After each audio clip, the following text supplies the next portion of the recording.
নমস্কার বন্ধুরা, আজ আমি দোকানের মতন পারফেক্ট ছোলার ডালের রেসিপি বানাতে চলেছি। প্রথমে আমি শুকনো খোলায় দারচিনি, এলাচ, সাদা জিরা আর একটা শুকনো লঙ্কা ভেজে নিলাম। একটু গন্ধ বেরোলেই ওটাকে নামিয়ে রেখে আমার এই গরম মশলাটা ভাজা ভাজা হয়ে গেছে। আর আমি 2 ঘন্টা আগে এই ডালটা ভিজিয়ে রেখেছিলাম। কড়াইয়ে তেল গরম হয়ে গেছে, আমি সাদা জিরা ফোড়ন দিয়ে দিলাম। সাদা জিরা, একটা তেজপাতা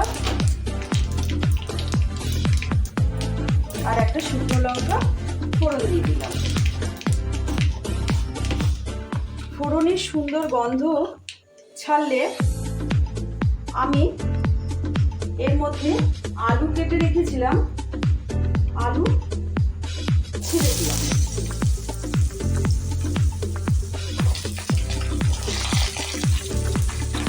আলুটা একটু নাড়াচাড়া করব।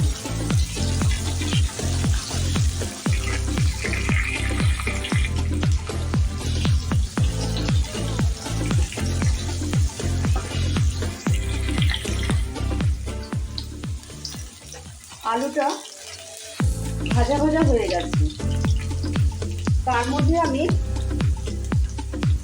আদা বাটা দিলাম। তার মধ্যে আমি জিরে ধনে গুঁড়ো দিলাম 2 চামচ। একসঙ্গে মিশিয়ে রাখা আছে আমার জিরে ধনের গুঁড়ো। তার মধ্যে একটু হলুদ দিলাম, ফ্লেমটা একটু কমিয়ে দিলাম।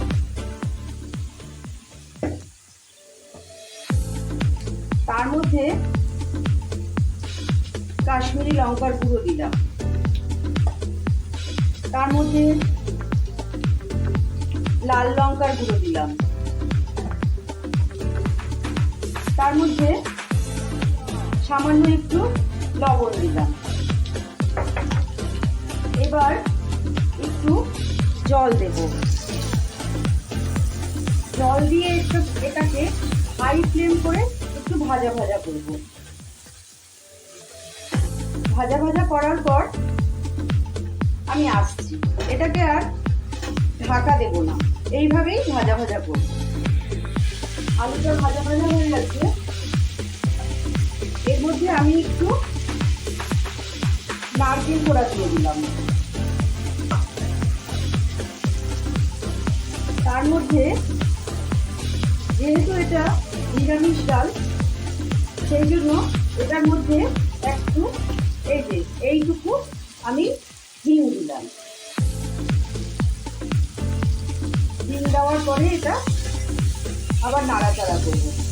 নাড়াচাড়া করে আমি যে ভিজিয়ে রেখেছিলাম ডালগুলো, সেই ডালগুলোকে আমি ঢেলে দিলাম। ভিজিয়ে রেখেছি এই জন্য যে এটা তাড়াতাড়ি সেদ্ধ হয়ে যাবে। এটা প্রেসার কুকারে তৈরি করা হবে। এটা একটু নাড়াচাড়া করব।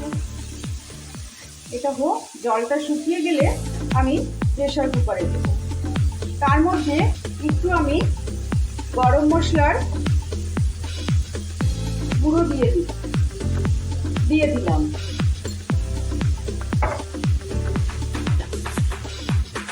গরম মশলার গুঁড়ো দিয়ে আমি এটা নাড়াচাড়া করে দিলাম।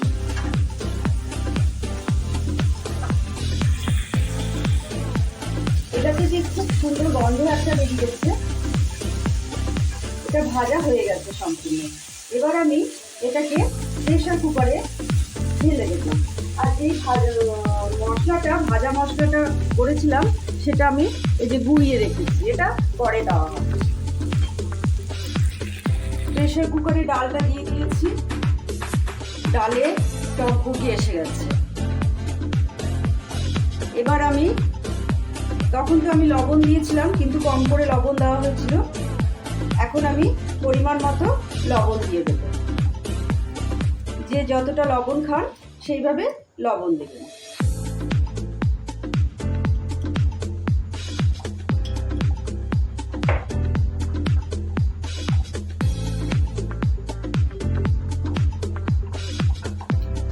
এবার আমি প্রেসার কুকারটা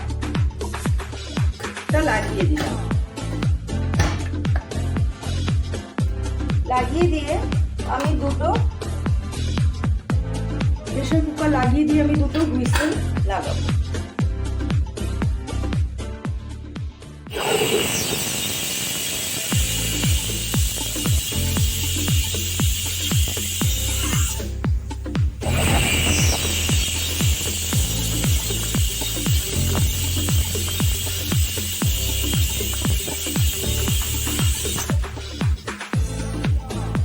খানিকক্ষণ পর আমি ফিরে এলাম। প্রেসার কুকারটা অলরেডি ঠান্ডা হয়ে গেছে। এবার খুলে দেখি কতটুকু সেদ্ধ হয়েছে। একদম পারফেক্ট সেদ্ধ হয়েছে। এই ছোলার ডালটা কিন্তু গলে যাবে না, একটু শক্ত শক্ত থাকবে। এই একটু শক্ত শক্ত আছে, এইরকমই থাকবে। জলটাও একদম পরিমাণ মতন আছে। আবার আমি একটু গ্যাসটা জ্বালিয়ে নিলাম। গ্যাসটা জ্বালিয়ে নিয়ে এর মধ্যে যে ভাজা মশলাটা আছে সেই মশলাটা আমি দিয়ে দেব। তার আগে আমি বলি যে এটার আসল জিনিস, যেটাতে এটার টেস্ট বাড়ে, সেটার জিনিসটা হলো এটাতে রসগোল্লার শিরা দিতে হয়। রসগোল্লার শিরাটার জন্যই এটা টেস্টটা বাড়ে।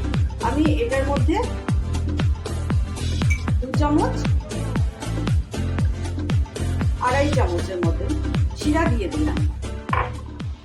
তারপর এটা নাড়িয়ে নিলাম।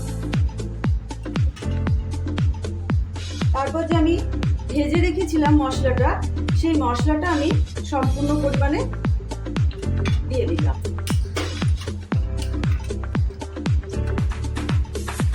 আমাদের এই রেস্টুরেন্টের মতো একদম পারফেক্ট ছোলার ডাল তৈরি হয়ে গেল।